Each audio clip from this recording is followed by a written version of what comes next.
जय हिंद बच्चों। आज के क्लास में हम मौर्य वंश के तीसरे और सबसे महान शासक अशोक के बारे में चर्चा करेंगे। अशोक, जिसका शाब्दिक अर्थ शोक रहित होता है, अर्थात वह व्यक्ति जिसके हृदय में किसी प्रकार का शोक न हो, दुख न हो, यही मतलब अशोक का होता है। अशोक जो मौर्य वंश के तीसरे शासक थे, विश्व के इतिहास में एक शासक के रूप में नहीं, एक चक्रवर्ती राजा के रूप में नहीं, बल्कि अपने प्रजा कल्याण के लिए, बल्कि अपने धार्मिक नीतियों के लिए प्रसिद्ध है। उसी अशोक महान के बारे में आज हम सब चर्चा करेंगे। अशोक, जिनका शासनकाल 269 ईसा पूर्व से 232 ईसा पूर्व के बीच था। इनका जन्म 304 ईसा पूर्व में हुआ था। इनकी मृत्यु 232 ईसा पूर्व में हुई थी। अशोक के पिता बिंदुसार, दादा चंद्रगुप्त मौर्य, इनकी माता का नाम सुभद्रांगी या धर्मा थी, जो चंपा के एक ब्राह्मण की पुत्री थी। अशोक की पत्नी, पहली पत्नी देवी, जो अवंती के एक बहुत बड़े व्यापारी की पुत्री थी। दूसरी पद्मा, असंधिमित्रा, करुआ की, और तीसरी रक्षिता। दो संतान थे जो देवी से उत्पन्न हुआ था। नाम था महेंद्र और संघमित्रा। अशोक ने चंडाशोक की उपाधि धारण करके मगध के राज सिंहासन पर बैठा। अशोक बिंदुसार का पुत्र और उनका उत्तराधिकारी था। बिंदुसार की मृत्यु 273 ईसा पूर्व में हो गई, लेकिन अशोक अपने पिता के मृत्यु के 4 वर्षों के बाद, मतलब 269 ईसा पूर्व में अपना राज्याभिषेक कराया। इतिहासकारों के अनुसार बिंदुसार की मृत्यु के बाद मौर्य साम्राज्य, मौर्य परिवार गृह युद्ध में जूझ रहा था। उत्तराधिकार की लड़ाई में व्यस्त हो चुका था। इस उत्तराधिकार के युद्ध में अशोक अपने 99 भाइयों की हत्या करके पिता के मृत्यु के 4 वर्ष बाद, मतलब 269 ईसा पूर्व में अपना राज्याभिषेक कराया। अशोक के बारे में कहा जाता है कि अशोक बचपन से ही बड़ा क्रूर था। मानवता से उसे अधिक लगाव नहीं था। अपने मन की किया करता था वो। अपने पिता बिंदुसार के काल में अशोक तक्षशिला और उज्जैन अवंती की राजधानी थी, उज्जैन के गवर्नर के रूप में काम कर चुके थे। मगध का शासक बनने के पूर्व अशोक उज्जैन का ही गवर्नर था। इसी उज्जैन के गवर्नर रहने के दरमियान इन्हें उज्जैन के एक साहूकार की पुत्री देवी से प्रेम हुआ था और उससे इन्होंने विवाह किया था। श्रीलंका का एक पुस्तक है महावंश में लिखा कि सत्ता प्राप्त करने के लिए अशोक ने 99 भाइयों की हत्या किया। अशोक के गुरु या शिक्षक चाणक्य थे। इनके प्रधानमंत्री का नाम राधागुप्त था। सत्ता प्राप्त करने के बाद, राजा बनने के बाद अशोक केवल एक ही युद्ध लड़ा उस युद्ध को इतिहास में कलिंग युद्ध के नाम से जानते हैं। कलिंग जो वर्तमान समय में भारत के ओडिशा राज्य में पड़ता है। कलिंग युद्ध अशोक अपने राज्याभिषेक के 8वें वर्ष बाद मतलब 9वें वर्ष में लड़ा। कलिंग का युद्ध 261 ईसा पूर्व में हुआ था। कलिंग के युद्ध में इतना ज्यादा नरसंहार हुआ कि अशोक का हृदय पिघल जाता है और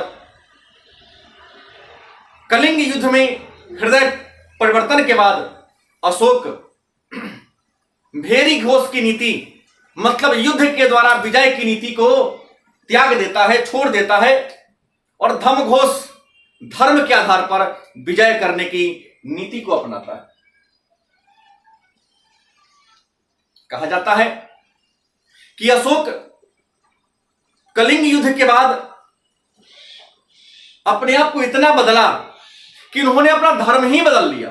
कलिंग युद्ध के पहले अशोक ब्राह्मण धर्म में विश्वास करता था और भगवान शिव की आराधना करता था, लेकिन कलिंग युद्ध के बाद अशोक शैव धर्म को त्याग दिया, ब्राह्मण धर्म को त्याग दिया और बौद्ध धर्म को स्वीकार कर लिया। अशोक को बौद्ध धर्म की दीक्षा उपगुप्त या निग्रोथ नामक एक बौद्ध भिक्षुक ने दिया था। अशोक के समकालीन चीन के शासक शी हांगटी थे, जिन्होंने हुनों के आक्रमण से रक्षा करने के लिए, हुनों के आक्रमण से चीन के लोगों को बचाने के लिए चीन के एक विशाल दीवार का निर्माण कराया था। चूंकि कलिंग युद्ध के बाद अशोक बौद्ध धर्म को अपना लिया, अतः अशोक के शासनकाल में ही 250 ईसा पूर्व में बौद्ध संतों के बीच जो विवाद हो गई थी, उस विवाद को दूर करने के लिए, बौद्ध धर्म के ग्रंथों को संग्रह करने के लिए तीसरी बौद्ध सभा का आयोजन पाटलिपुत्र में किया गया था। इस बौद्ध सभा के अध्यक्ष मोगलीपुत्र तिष्य थे। ह्वेनसांग के अनुसार अशोक ने कश्मीर में श्रीनगर शहर की स्थापना किया था और नेपाल में ललित पतन नगर नामक नगर की स्थापना किया था। कहा जाता है कि कश्मीर अशोक के शासन काल में ही मौर्य साम्राज्य का अंग बना, मतलब कश्मीर को मौर्य साम्राज्य में मिलाने का काम अशोक ने किया। इस बात की जानकारी कल्हण के द्वारा लिखा गया पुस्तक राजतरंगिणी में मिलता है। अशोक भारतीय इतिहास का पहला शासक था जिन्होंने अपने आदेश को पत्थरों पर खुदवाया। अशोक अपने अभिलेखों में स्वयं को देवानाम प्रियदर्शी कहा। मन में एक प्रश्न होगा कि अशोक ने अपने अभिलेख में स्वयं को देवानाम प्रियदर्शी क्यों कहा? देवानाम प्रियदर्शी कहने का उद्देश्य क्या था? तो अशोक ने अपने अभिलेखों में स्वयं को देवानाम प्रियदर्शी इसलिए कहा क्योंकि वह राजत्व में मतलब राजा में देवत्व की स्थापना मतलब ईश्वर का निवास राजा में होता है। यह राजा ईश्वर का प्रतिनिधि है, मतलब राजत्व में देवत्व के सिद्धांत को स्थापित करने के लिए अशोक ने अभिलेखों में स्वयं को देवानाम प्रियदर्शी कहा। अशोक विश्व का पहला राजा था जिन्होंने शासन में धर्म का सहारा लिया। धर्म के आधार पर शासन को प्रारंभ करने वाला, स्वीकार करने वाला विश्व का पहला राजा अशोक था। अशोक के प्रयास से ही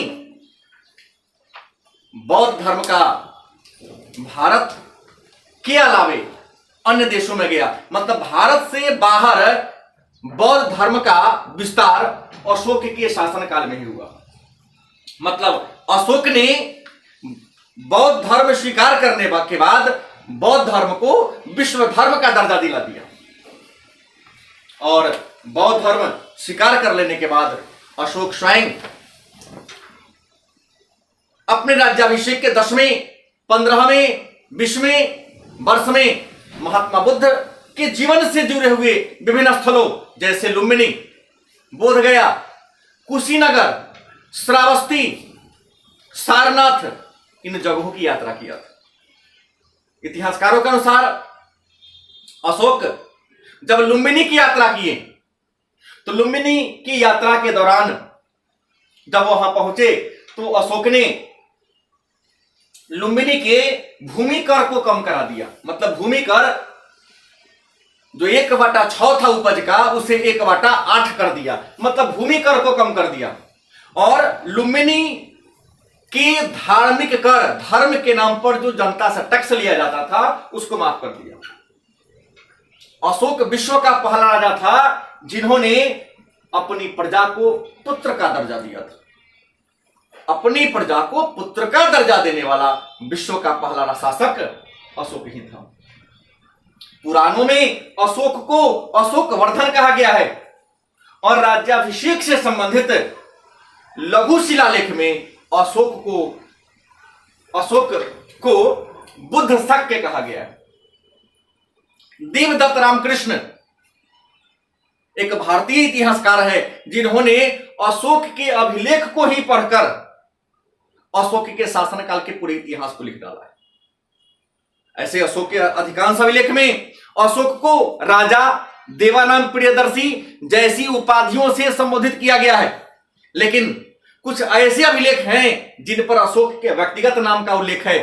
यह बड़ा ही महत्वपूर्ण है। वह है मस्की, गुर्जरा, नेबतूर, उडेगोलम। 4 ऐसे अभिलेख हैं।